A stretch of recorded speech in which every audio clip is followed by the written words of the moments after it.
આપનો પરિચય? મારું નામ જીયા સોસા છે અને હું makeup artist and makeup educator છું. લાસ્ટ 18 યર્સથી as a makeup educator and makeup artist હું વર્ક કરી રહી છું અને આજે મારું સેકન્ડ બ્રાન્ચનું ઓપનિંગ છે.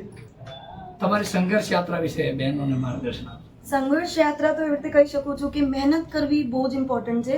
હું બહુ મોટા ટાઉનથી હતી પણ સુરતમાં આવીને આટલું મોટું ઊભું કરવું એ મારી માટે બી બહુ મોટો ટાસ્ક હતો. કારણ કે બ્યુટી ફિલ્ડને લોકો એ નજરથી નથી જોતા. આજે બ્યુટી ફિલ્ડને લોકો પ્રાઉડથી જોઈએ છે અને હું પૂરા ઇન્ડિયાની ભારત ગૌરવ રત્ન અવોર્ડ શ્રી વિનર છું. આખા ઇન્ડિયામાં આ પહેલું અવોર્ડ મને મળ્યું છે. તો બ્યુટી ઇન્ડસ્ટ્રીને લગતા બહુ બધી વસ્તુઓ અમે લોકોએ કરી છે એન્ડ વી ડીડ સચ અ વેલ.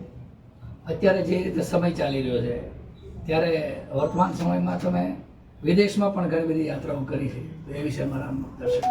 મેં 275 સિટીઝ ઓફ ઇન્ડિયા કરી છે. હું એકમેવ મહિલા છું જેણે આ 275 સિટીઝ કમ્પ્લીટ કરી છે અને 16 ડિફરન્ટ કન્ટ્રીઝમાં ઇન્ડિયાને રિપ્રેઝેન્ટ બી કર્યું છે. હું એવું સપનું ધરાવું છું કે મોદીજી હંમેશા કહે છે make in India, make proud India. તો મારું એક જ વસ્તુ છે કે ઇન્ડિયાનું બી કલા, ઇન્ડિયાની બી વસ્તુ બહારે જાય અને ફોરેનમાં વસ્તુ બતાડીએ અને અમે ઇન્ડિયન લોકો બહારે જઈને સેલિબ્રેશન કરીએ ઇન્ડિયાનું મેકઅપને લઈને. તો આ લેવલ મને વધારવું છે અને બધી જ લેડીઝને કહેવામાં આવે છે કે સપના જુઓ, સપના પૂરા થાય છે પણ એની પાછળ બહુ બધી મહેનત કરવી પડે છે. કોઈ દેશ કે કોઈ પ્રદેશ નાનું નથી હોતું, કોઈ ગામ નાનું નથી હોતું. સોચ અમારી નાની હોય છે તો સોચને મોટી કરવું, ગામ મોટું થઈ જશે. એક મહિલા છો, પરિણીત છો, ત્યારે બેલેન્સિંગ કેવી રીતે કરો? ઓ માય ગોડ, બેલેન્સિંગ તો હું કહી શકું છું આજે હું જે કાંઈ બી છું એ બસ ફક્ત ને ફક્ત મારા હસબન્ડ અને મારા હસબન્ડની ફેમિલીની વજહથી છું. આજે હું આ લેવલ પર પહોંચી છું. જો એ લોકોનો સપોર્ટ ન હતો આજે આ લેવલ પર ન પહોંચી શકત. કારણ કે 6 મહિના કોન્સ્ટન્ટ બહાર રહેવું, ટ્રાવેલ કરવું અને ઘર બી એડજસ્ટ કરવાનું છે, ફેમિલી બી જોવાની છે, બેબી બ્રાન્ચ બી જોવાની છે અને આટલું બધું કરવું છે. મહેનત અને ફેમિલી આ બહુ ઇમ્પોર્ટન્ટ છે.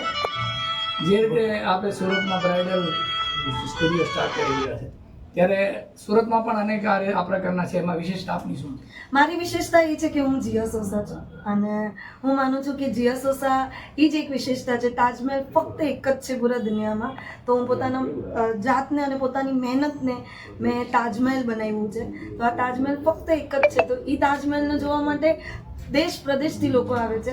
તો એવી રીતે જ બસ ઇન્ડિયામાં હું તાજમહેલ છું અને આટલું ફેમસ થવાનું છે અને થઈ રહી છું, કરી રહી છું. આગળ બી બહુ બધા કામ કરશું અને હું ઇન્ડિયાની બહેનો માટે બહુ બધું કામ કરું છું. સૌથી મેઇન વસ્તુ અમે જેટલી બી વિડો છે એ લોકોને અમે લોકો ફ્રી એડ્યુકેશન આપીએ છીએ. ફર્સ્ટ, સેકન્ડ, જેના બી મમ્મી અને પપ્પા નથી એ છોકરીઓને અમે લોકો ફ્રીમાં મેરેજમાં રેડી કરી દઈએ છીએ અમારી બંને બ્રાન્ચમાં. અને સૌથી એક મોટી વસ્તુ જે હું સોશિયલ મીડિયા પર નથી બતાડતી, અમે બહુ બધી એવી NGOs છે જેમાં અમે લોકો પોતે જઈને હેલ્પ કરીએ છીએ, બધી વસ્તુને સપોર્ટ કરીએ છીએ. એટલા માટે જ મને ભારત ગૌરવ રત્ન શ્રી એવોર્ડ મળ્યો છે. હું લાસ્ટ 18 યર્સથી એઝ અ મેકઅપ આર્ટિસ્ટ કામ કરી રહી છું. ઓકે.